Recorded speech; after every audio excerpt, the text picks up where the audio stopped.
Hey folks, Ms. Gosling here. Today, we are going to be discussing positive and negative charges. By the end of this video, you will be able to describe how charges interact and how the relative magnitude of that interaction can be measured using an electroscope. In nature, objects can have one of two charges. They can be positively charged, like a proton, or like an ion that is missing electrons, or they can be negatively charged, like an electron or an ion with some extra electrons shoved in. Now, objects can also have a neutral charge. However, since neutral charges are not affected by electromagnetic forces, we are not going to worry about them for this unit. So let's talk about how charges interact with each other. And I'm going to start by putting two positive charges together. When we have two charges that have the same sign, so two positive charges, for example, two protons,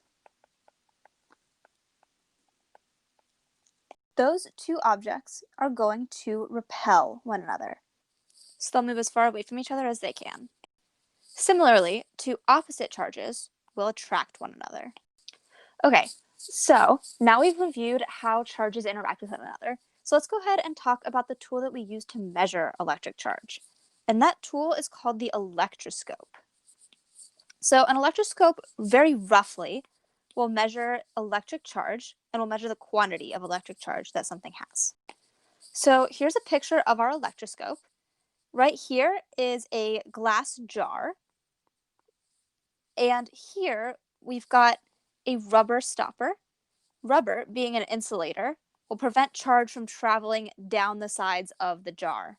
So that's going to be a really important part of that. We also have a brass knob connected to a brass rod. And so our charges can easily travel up and down the knob and the rod. Finally, at the bottom here, we have two gold plates. And so those are going to be very thin sheets of gold that are very conductive. And because they're so small, they can freely move away from each other or towards each other depending on the amount of charge traveling around our electroscope. Now, the other thing that's really important to know about an electroscope is that the total charge in the electroscope is conserved. So charge is conserved. So if our neutral electroscope has, say, 4 protons and 4 electrons in it, that electroscope will always have 4 of each kind of charge. And it's important that when you're drawing pictures about what's going on in your electroscope that you keep the total charge in the electroscope constant. So let's talk about how our electroscope can be used to measure charge. So what I'm going to do is I'm going to take this charged rod right here, and you can see that it is negatively charged by these 4 negative signs in the rod, and I'm going to move it close to the electroscope. So as you can see, I'm not touching the electroscope.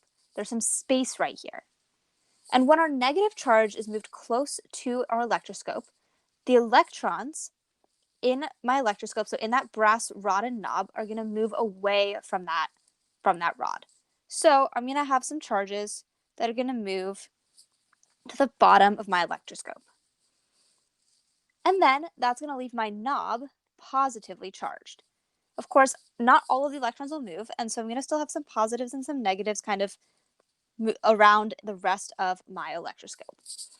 And what's going to happen is these negative charges are going to travel down the rod into these gold foils, and my gold foil will be repelled from each other because remember, like charges repel. Now, this is all well and good, but how can this be used to quantitatively measure charge? There's no numbers involved, right? So you're not going to get a numerical reading from your electroscope. Instead, we can use it to measure relative charge. And by that, I mean we can measure how charged two objects are relative to one another. So let's go ahead to another example. Now, in the second example, I have a rod that is more charged than my initial rod. And I know this because in my picture, I have more negative signs on this rod than I did on the earlier one. So what that means is that this rod is going to push even more electrons down my brass rod and into these gold leaves. So while the first one I said about 3 electrons went down, I'm going to draw more here. I'm going to draw 5 electrons on each gold piece of gold foil. A few more down here, a bunch up at the top, of course, and a few hanging out in the middle. So what's going to happen is my 2 pieces of gold foil are going to move even farther away from each other than they did in my first picture. And so what this is showing me is that this rod number 2 is more charged than rod number 1. So what an electroscope can't tell you is how much charge an object has. However, what it can tell you is how much charge 2 objects have relative to one another. And it does that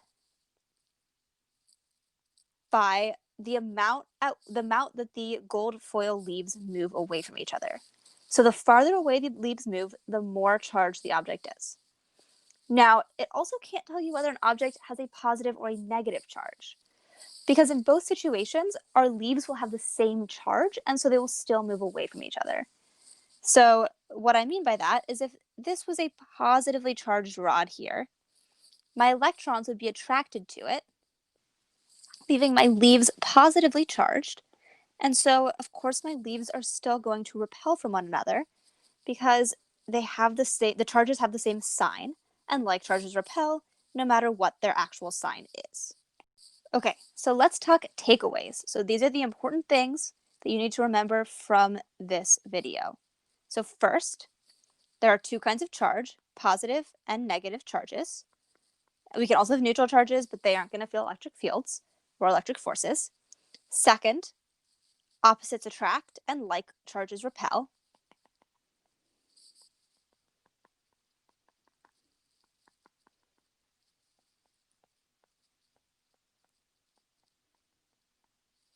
And finally, electroscopes can be used to measure relative charge.